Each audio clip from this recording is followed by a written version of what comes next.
Tom Halverson, great to have you back with us for our final video interview of 2023. It has been a very eventful year in the world and the economy. We want to get your take on everything and also look ahead to 2024. Well, it's great to be with you, and it has been indeed an adventure this year. Let's start with the big news of the last couple of days, which is the December meeting of the Federal Reserve. Talk about that and unpack it for people who don't follow monetary policy closely and explain why there's been so much reaction to what the Fed did. Well, it's been a wild ride in the interest rates market this year in general, but particularly very lately. So going into the meeting this week, the question in the marketplace was, well, are they done raising interest rates? And if they are done, when and over what period of time are they going to start to reduce rates? And while they didn't, as you say, they didn't take any rate decision yesterday, they put out information in the tone and content of their messaging and in the new dot plot that gave the market a real conviction yesterday afternoon after the press conference and the press release came out that they are done and that the economic trajectory of the country and the economy is really, really favorable. And that the dot plot itself indicates that they're going to start reducing rates next year and up to 3 times. And therefore, there's been an enormous risk-on rally in all markets yesterday and today. And so a month or so ago, the 10-year bond was at 5%. Today, it's sub 4%. That's an unbelievable amount of volatility in the interest rate market. Let's bring up our first chart. This shows the new median projection for the federal funds rate over the next couple of years that is derived from the projections the Fed put out. This isn't what's going to happen, correct? But it's the median expectation. When you see this, and I think this is lower than the previous projection, still doesn't show it going down to pre-pandemic levels. Yeah. But what do you see when you look at this chart? Well, as you say, this is not, no one knows what's going to happen, right? And this is just a survey of the opinions of the members of the FOMC, and they put it all on a chart, and then the staff aggregates it, and this is what they think. They will be wrong. They're always wrong. If they surveyed me, I would be wrong. But what's interesting about it is that it's downward sloping over time, which means they think that we have, cracked inflation, and inflation is on a sustainably downward trajectory. And as a result, interest rates can also be on a sustainably downward trajectory. Now, the slope of that curve and the speed, I think, makes me feel like the comments I've made of late for actually some time that rates are going to be higher for longer compared to the last 15 years is still right? You're still out there in 3 years' time at around 3%. So we're not going to zero interest rates anytime soon. Now, if we have a recession, will this look different? And they come down more aggressively, more quickly? Yeah. But also yesterday, it's becoming increasingly clear, and we'll get into it in a minute, that the economic situation is actually quite favorable, and the probability of a recession may not be as high as people were thinking even before yesterday. With regard to inflation, should people take comfort in the fact that the monetary policy actually seemed to work the way it was supposed to? Rates went up and inflation came down, and it's nice to see something go right for a change. That is true, but a lot of things go right, and I'm a social scientist, so I'll tell you, correlation is not causation. There are a lot of reasons why inflation is coming down. Higher interest rates is one of them, but it isn't the only one, right? A lot of the reasons that inflation went way up was because of all the dislocations in the economy caused by COVID, right? And a lot of the alleviation of inflation is a combination of higher rates, but also the alleviation of all those mess ups in the economy and in supply chains and so forth all around the world that we worked our way through. Let's pivot to the next topic, which is sort of the general state of the economy here in the U.S. And we have a chart that shows 3 things together, and I want you to react to this. So the first chart on the left is the trajectory of the federal funds rate since the beginning of the tightening cycle. So you can see the huge spike up over time, very rapid. Then you see next to it unemployment, which has held very steady, and the job market has stayed very strong. And then you see on the right chart growth rates in the U.S. economy, which have again been pretty strong.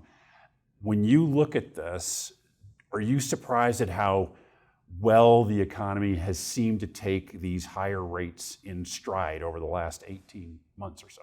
Yes, this is a good news story. If you'd asked, if you'd taken the median of smart economist projections and so forth 6 months ago, 12 months ago, 18 months ago, would anyone have believed that, given where we were then, that the rates levels would get to this level and unemployment would have basically not budged? No, everyone was like, oh my gosh, we got to get unemployment up, 5.5, plus or higher. We've got to have real impacts on the labor market and in other markets, or we're never going to get inflation down.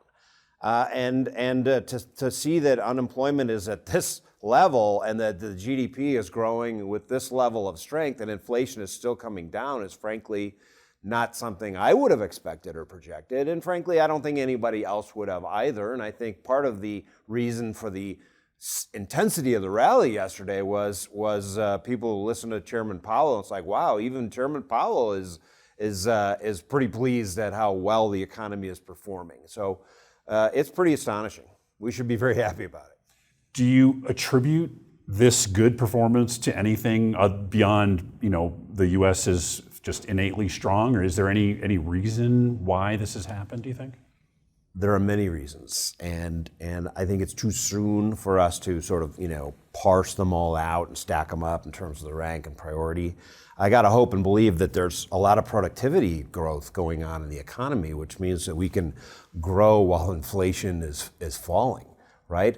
Now, have we measured it and found out exactly where it is across the economy? No, but there's got to be some, and productivity is always a good thing because it is the ultimate source of growth. And the more productivity growth we can have, the more growth we can have on a non-inflationary basis. So the economy is robust and strong, and more so than anybody would have expected given where we are in the inflation cycle and in the rate cycle. Let's bring up another chart and pivot to another important sector of the economy that connects directly to interest rates. That's banking, where CoBank operates, obviously. Banks have had a pretty tough go this year with lots of different headwinds, depositor flight and investment losses and margin pressure, et cetera. This chart shows the effects of all that in aggregate with bank stocks, which have been hammered pretty badly. They've come back a little bit lately, but how do you expect the banking sector to fare in 2024? And more importantly, in terms of borrower access to credit, what's that going to be like in the coming months? There's a couple things that I want to make sure watchers on our videos get. Number one, as a cooperative owned by our members, we have neither depositors nor publicly traded stock. So looking at publicly traded stock index is interesting, but it says more, obviously, we know this about publicly traded stocks and depository institutions than it says about CoBank. Having said that, there's cyclical matters and there's structural matters. Where we are in the interest rate cycle and the cost of money and interest rates and what depositories have to pay for deposits and so forth has been a really rough year for that universe. And so next year is probably going to be a little bit better from a cyclical perspective. I mean, a lot of people's unrealized losses on their fixed income securities portfolio have improved dramatically over the last month. But structurally, I think there are other challenges going on, right? Because for the largest banks in the United States, they're in the final throes of the Basel III clarifications and so forth, and they're looking like being presented with a diet of substantially increased capital requirements and so forth. That in the same context as the potentialities of reduced economic growth next year, potentially, although a smaller probability, but some probability of a recession, means that structurally, the banking environment is probably for a credit extension part of the banking environment is probably going to be a little bit tougher. And a lot of larger regional banks and the very large banks in this country are going to have to be structurally a little bit more conservative because they have to accumulate capital over a multi-year period in order to chin the new bar of the new Basel III requirements. So happily for our customers and the industries that we serve, we're not affected negatively by any of those things. We've had a terrific year at CoBank this year, and we fully expect to be able to do any and all the things that our customers need us to be able to do. So looking ahead to 2024, if you are a creditworthy borrower, how would you characterize credit conditions and access to credit in the year ahead? Because of the higher interest rate environment, the Fed is trying to make liquidity conditions tougher, right? So they will be tougher. But for credit-worthy borrowers, it's not really a question of can you get credit. The question is, what do you have to pay for it, and what are the terms and conditions, right? The wedge of borrowers who become uncreditworthy probably increases in these kinds of environments, but creditworthy borrowers will be able to get money. They'll just have to pay more for it. And they might have to have tougher terms and conditions. Let's pivot to a final, very different topic.